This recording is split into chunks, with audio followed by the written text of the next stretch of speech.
Bun lume, din nou de pe live facem reacție la Marco, Bags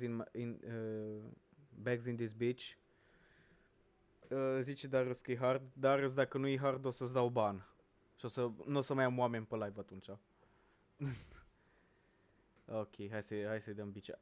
Marco Glass e ok, nu știu dacă să zic că am așteptări sau nu, pentru că uneori Marco pentru mine e un fel de dragoste cu năbădăi, cum zicea Punct pe muzică, în bunele vremuri 2020-2021 pe acolo, când s-a apucat și el de YouTube.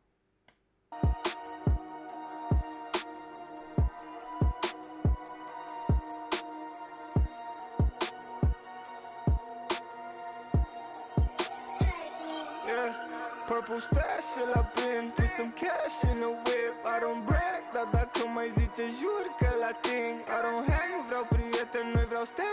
Bun, de acum trebuie să zic, dacă nu o să pornească, dacă nu o să fie un 808 pe piesa asta și cântă așa, mi se pare că lipsește 808-ul. Aici dacă era un 808, era mult mai energică piesa. Legit, acum bags in this bitch, acum bags in this bitch, acum bags in this bitch, and your mask getting lit. De unde îmi sună cunoscută partea asta?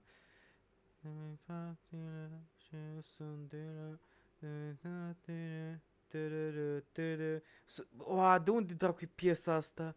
Știi că trag bese și că sure... Coaie! Coaie, s-a amplată cumva de pe... s-a amplată cumva de pe... cum se spune?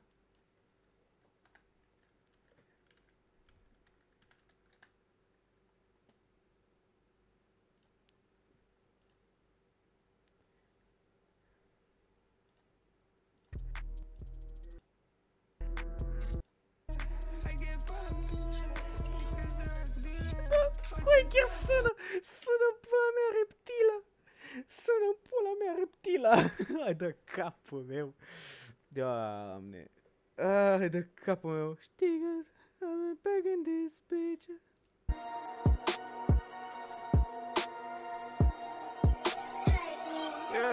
Purple stash la plin, put some cash in the whip. I don't E un pic schimbată, dar tot mă duce cu gândul la reptilă.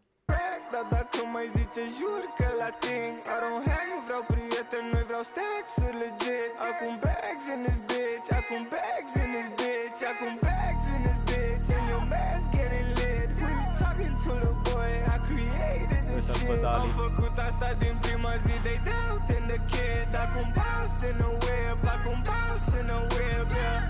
Millies got me feeling extra cheesy. Ăsta stricoul la o masă pe un nilfin.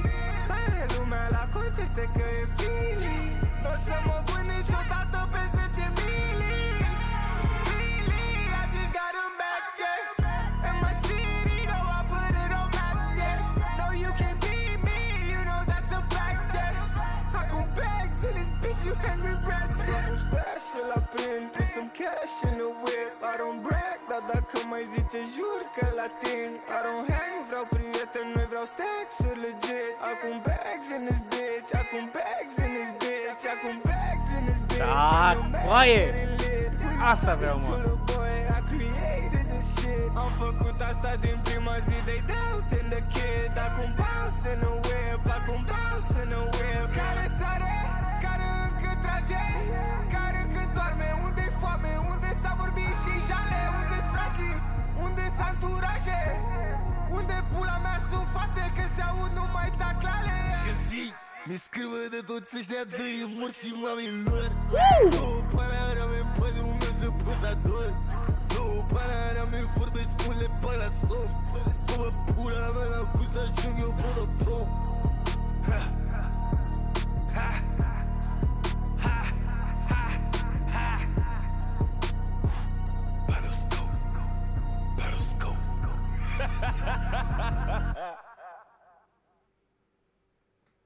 Hard.